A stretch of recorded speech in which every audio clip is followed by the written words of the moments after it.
Was würdest du mit 1 Milliarde Euro machen? Ein Haus bauen? 2 Häuser bauen? Also ich würde das Geld zu 100% einem Oberligaverein geben und genau das habe ich gemacht. Zugegeben, ich habe es nur virtuell im Football Manager gemacht, aber hey, die Sportfreunde waren die glücklichen Sieger und dürfen seit der Saison 21/22 komplett aus dem Vollen schöpfen. In Folge 1 dieses kleinen Experiments haben wir uns die ersten Jahre bis 2028 angeschaut. Heute gehen wir bis ins Jahr 2045. Let's go. Also, die Sportfreunde Siegen haben bis ins Jahr 2029 gebraucht, um im Profifußball und damit in der 3. Liga anzukommen. Und das sind immer noch 796 Millionen Euro im Tank. Das müsste ja eigentlich reichen, um direkt in die Bundesliga und von da aus in den internationalen Wettbewerb durchzumarschieren. Schauen wir mal, wie der Football Manager mit dieser Kohle umgeht. Übrigens, in gut einem Monat kommt der Football Manager 2023 raus. Falls ihr euch das Spiel noch nicht gekauft habt, könnt ihr das über den Link in der Videobeschreibung tun. Ihr bekommt zum einen den Vorverkaufsrabatt von 20% und Zugang zum Early Access circa 2 Wochen vor offiziellem Release. Außerdem unterstützt ihr mich ein bisschen, wenn ihr über diesen Link bestellt. Danke dafür. Also, rein in die Saison 2029/30 und hier machen die Sportfreunde ernst. Es wird eine Rekordsumme von 1,4 Millionen Euro auf dem Transfermarkt ausgegeben. Der neue Rekordtransfer ist Endri Bislimi von Union Berlin. Ein ziemlich guter Transfer für die Zukunft. Die Siegner werden 6. in der Liga. Bei einem Blick auf die Gehaltsstatistik ist das zwar eher enttäuschend, wobei diese Statistik trügt.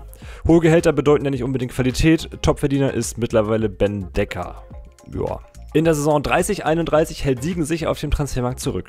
Keine großen Ausgaben und auch keine Einnahmen. Das Bankkonto wird dennoch um gute 30 Millionen Euro erleichtert, was wohl an den horrenden laufenden Kosten liegen wird. Siegen wird dieses Jahr Vierter und darf eine Relegation spielen, die verlieren sie allerdings in Magdeburg. Dafür gewannen sie seit unserer Finanzspritze erstmals den Westfalen-Pokal. Immerhin etwas. Das Jahr 2030 ist auch das Ende einer kleinen Ära. Stefan Janssen, der seit über 8 Jahren Trainer war, trat kurz vor Weihnachten zurück. Neuer Coach ist der ehemalige Keeper Robin Himmelmann. Himmelmanns Zeit in Siegen war in den ersten 2 Jahren allerdings von Pech geprägt. Auch 2032 erreichte man die Relegation, verlor sie aber erneut. Dieses Mal war gegen Osnabrück Ende. 2 Niederlagen beenden eine sonst sehr solide Saison, in der Siegen finanziell erneut schon fast bodenständig agierte. Von unverhindert astronomischen Gehältern mal abgesehen, wurden auf dem Transfermarkt wieder nur im geringen Umfang Ablösesummen ausgegeben. Hier passierte nach wie vor viel über ablösefreie Deals. Eilig hat man es nicht in Siegen, die Jugend- und Trainingseinrichtungen wurden allerdings neu strukturiert. Hier sind die Sportfreunde mittlerweile auf Bundesliga-Niveau. Riesentalente aus der U19 bleiben bisher allerdings aus. 2033 und ein kurzer Blick aufs Konto, 653 Millionen sind noch übrig. Pro Saison sinkt der Kontostand so circa um 30 Millionen, die ganz großen Ausgaben bleiben aber weiterhin aus. Kein Fortschritt, oder? Doch! 2033 ist das Jahr, in dem die Sportfreunde Siegen in die 2. Liga aufsteigen.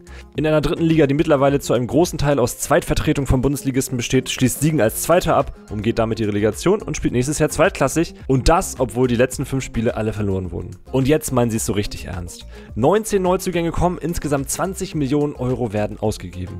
Absoluter Rekordtransfer ist Massimiliano Battista von Mönchengladbach. Der Schweizer ist eine richtige Maschine. Er kommt im Winter und verdient 3,66 Millionen Euro. In 16 Spielen trifft Massimiliano 10 Mal und legt 4 Dinger auf. Die Sportfreunde geben mittlerweile 51 Millionen Euro im Jahr für Gehälter aus. Das ist Bundesliga-Niveau. Die Leistung auf dem Platz? Dann aber leider eher Drittliganiveau. Am Ende wird Siegen knapp 17. und steigt direkt wieder in die 3. Liga ab. Das ist schon fast beeindruckend. Im nächsten Jahr geht es auf dem Transfermarkt wieder ein bisschen ruhiger zu und Battista bleibt tatsächlich. Seine 19 Tore helfen Siegen zum direkten Wiederaufstieg in die 2. Liga. Mittlerweile sind wir übrigens über die 500 Millionen Marke hinausgekommen und die laufenden Kosten werden immer höher.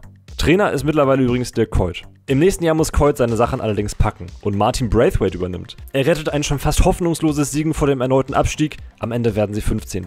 Auf dem Transfermarkt fließen erneut 11,5 Millionen Euro, diesmal aber mehr mit der Gießkanne verteilt. Einige gute bis mittelmäßige Zweitligaspieler wechseln nach Siegen. Die nächste Saison wird zeigen, ob sich die Sportfreunde tatsächlich in der 2. Liga halten können. Kurze Antwort: ja. Siegen wird unter dem nächsten Trainer Louis Schaub 12. und Schalke steigt schon zum 2. Mal in die 3. Liga ab.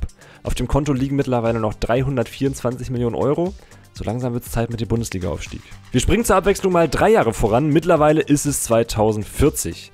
Der Kontostand ist bei 126 Millionen Euro, also erneut um 200 Millionen Euro gesunken. Die Trainings- und Jugendeinrichtungen sind mittlerweile auf dem Stand eines Champions League-Teilnehmers. Auf dem Transfermarkt ist in den letzten Jahren aber nicht mehr so viel passiert. Es werden zwar immer noch astronomische Gehälter gezahlt, die 50 Millionen Euro pro Jahr sind allerdings Geschichte. Und diese, vielleicht etwas bodenständigere Strategie der Siegner bringt sie auf Platz 6. Dieses Jahr wäre der Aufstieg möglich gewesen, da fehlte echt nicht viel. Übrigens habe ich mir mal die Zeit genommen und mir alle Jugendspieler, die in den Siegner Profikader übernommen wurden, angeschaut. Und dabei ist mir kein einziger Spieler aufgefallen, der es geschafft hat, höher als 3. Liga zu spielen. Woran das liegt? Wahrscheinlich zum einen einer schwachen Nachwuchsrekrutierung und vielleicht auch Thomas Meunier als Jugendabteilungsleiter. Naja, 5 Jahre in die Zukunft, let's go. Wer gedacht hätte, dass die Sportfreunde Siegen jetzt wohl Bundesliga spielen würden, ja, der wird jetzt bitter enttäuscht. Nach dem 6. Platz in der 2. Liga wurde Siegen noch zweimal 11. Und da marschierten sie durch. Also wenn man das so nennen will. 2042 Abstieg in die 3. Liga und 2043 folgte der nächste Abstieg. Regionalliga West. Wir sind fast schon wieder da, wo wir angefangen haben und das Geld ist alle. So alle, dass Siegen letztes Jahr sogar 9 Punkte wegen eines laufenden Insolvenzverfahrens abgezogen wurden. Also, gib beim Oberligisten ohne Profistrukturen 1 Milliarde und heraus kommt ein Regionalligist. Es wurden kaum hoffnungsvolle junge Spieler gekauft, das Geld wurde lieber für kostspielige Vereinseinrichtungen und Verträge von Fan- und wahrscheinlich auch Vorstandslieblingen ausgegeben. Apropos hoffnungsvolle Spieler, was passieren würde, wenn man das beste Talent der Welt in die Landesliga steckt, seht ihr in diesem Video. Bis dann.